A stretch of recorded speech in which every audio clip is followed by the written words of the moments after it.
À présent, vous le verrez dans le reportage qui va suivre, les images des rivières Sanga et Ubangui sont poignantes, pire, elles sont bouleversantes.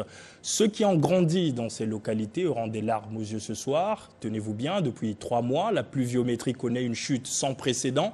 Aujourd'hui, les étendues d'eau ont tari, laissant la place à une sorte de désert. Vous le savez, pas d'eau, pas de poissons, pas d'eau, pas de navigation. C'est tout un écosystème qui est touché et la sonnette d'alarme est tirée. Reportage de Alexis de la Rivière. Depuis 3 mois, la rivière Sanga, l'un des principaux affluents de la rive droite du fleuve Congo, connaît un étiage sans précédent.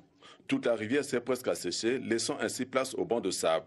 La rivière Sanga connaît certes des étiages par le passé, mais cette année, le phénomène s'est produit de façon précoce et aiguë. Ce qui fait dire aux observateurs de la nature que le dérèglement climatique n'est plus l'affaire des autres, mais aussi du Congo, au regard des phénomènes climatiques extrêmes observés ces derniers temps sur le bassin du Congo. Nous sommes en train de vivre vraiment des phénomènes terribles, surtout avec la rivière Sanga.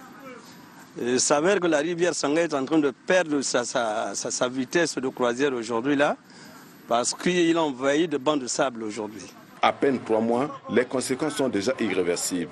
La navigation sur cette rivière est interrompue, alors que l'étiage dans la Sanga dure 6 mois. Avec échelle 0,0, aucun bateau ne peut naviguer et atteindre Ouesso, ce n'est pas possible. Et le phénomène, ce n'est pas seulement Ouesso, c'est jusqu'à Pokola, voilà. Même la société forestière CIB, la Congolaise industrielle de bois, qui dispose d'un bac sur la rivière Sanga pour faire traverser ses grumiers, éprouve des difficultés. Ce qui l'a mené à déplacer et à aménager une route de fortune sur le banc de sable pour permettre aux grumiers de rouler dans le lit de la rivière asséchée jusqu'au lieu du bac.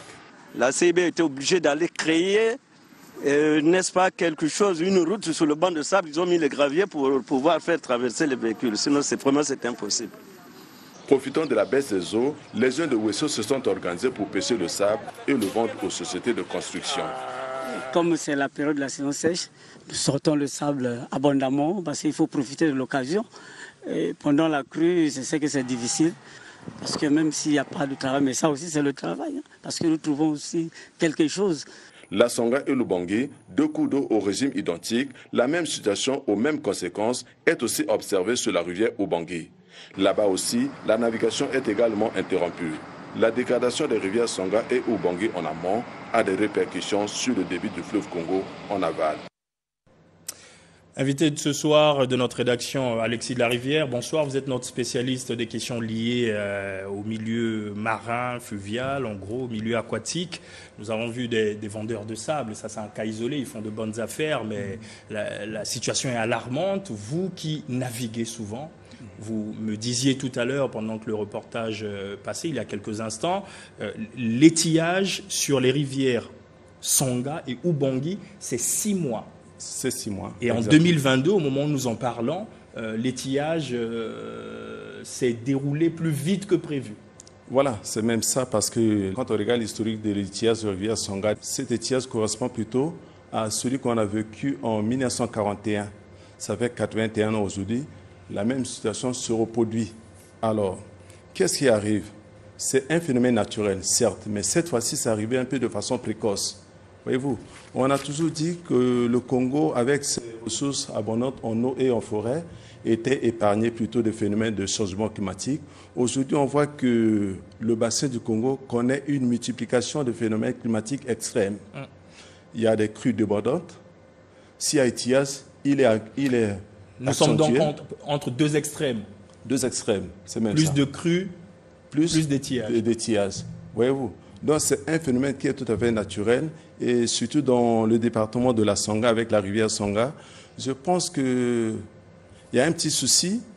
Certes que c'est un phénomène naturel, mais il y a aussi le phénomène à l'époque, vers les années 1982, on avait conçu des épis et des barrages Castor sur la rivière Sanga pour orienter le courant d'eau vers les chenaux de navigation. Malheureusement, l'eau n'a pas suivi le circuit imposé par l'homme. Pourquoi? C'est des études certainement qui ont été soit mal faites ou encore on ne peut pas s'opposer à la nature. On ne commande dans la nature qu'en l'obéissant. Donc on a voulu orienter les eaux vers les chenaux de navigation, mais les eaux ont refusé la direction imposée par l'homme. Et là on a conçu les barrages, ça devient en quelque sorte des chenaux de navigation. On ne peut pas faire naviguer les bateaux sur les barrages. Donc, des étiages qui ne sont pas le fait de la main de l'homme, quelle est la solution? Faut-il draguer? Déjà, est-ce possible un dragage d'une rivière? Draguer une rivière ou un fleuve, ce n'est pas possible. Prenons le cas de la rivière Songa. De Mosaka jusqu'à la Haute-Songa, ça fait 781 km. La rivière Ubangi, du confluent du fleuve Congo jusqu'à Bangui, ça fait 600 km. Donc, on ne peut pas draguer parce que toute la rivière est au sec. On ne drague que les seuils, c'est-à-dire les endroits, les seuils, je peux dire quoi. Il y a deux biefs, bief amont et bief aval. Alors, au milieu, il y a comme un seuil qui est là. C'est le seuil là qu'on peut draguer pour favoriser l'autodragage. À l'époque, on avait fait cela sur la rivière Ubangi. On avait fait le dragage des seuils, mais ça ne facilitait que le passage de 2 semaines du bateau. Les dépenses faites pour draguer, par rapport aux autres, ça ne répondait pas. Si bien qu'on a dit, on ne peut plus draguer, vaut mieux assister, juste attendre jusqu'à la remontée des eaux. Donc, quand les gens disent qu'on va draguer la rivière Sanga, on va draguer la rivière Ubangi, c'est pas possible. C'est pas possible. Donc, Alexis de la Rivière, là, à l'instant, vous êtes en train de nous demander de faire que des prières afin qu'une pluie abondante vienne...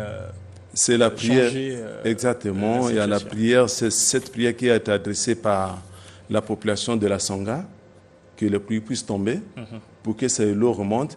Pour l'instant, il y a une remontée, mais c'est une fausse remontée. Pourquoi? Parce que c'est une remontée qui va connaître encore l'étiage. C'est comme une remontée intermédiaire. Alors, qu'est-ce qu'il faut faire? Rapidement, Alexis de la Rivière. Qu'est-ce qu'il faut faire par rapport à cela? Dans la rivière, disons, il y a un projet de la CAC qu'on appelle le projet de corridor 13. C'est un projet de facilitation de transport intermodal. Les véhicules ou encore la marchandise va partir de Pointe-Noire, Brazzaville par rail, Brazzaville-Liranga par bateau, et la même marchandise peut partir aussi de Matadi à Kinshasa par rail et Kinshasa-Liranga par bateau. Et à Liranga, d'après ce projet, on va construire un grand port d'éclatement de telle sorte que même s'il y a étiage dans la rivière Sanga, puisque l'Iranga est situé sur le fleuve Congo, ne connaît pas le problème d'étiage. Oui, mais bon, nous allons quand même souhaiter que les pluies reviennent. On ne va pas laisser nos compatriotes de cette zone ne plus voir les bateaux passer par là. Alexis de la Rivière, j'aurais bien aimé parler des questions économiques, l'impact au niveau de ces deux rivières, mais problème de temps, nous en parlerons prochainement. Merci Alexis de la Rivière.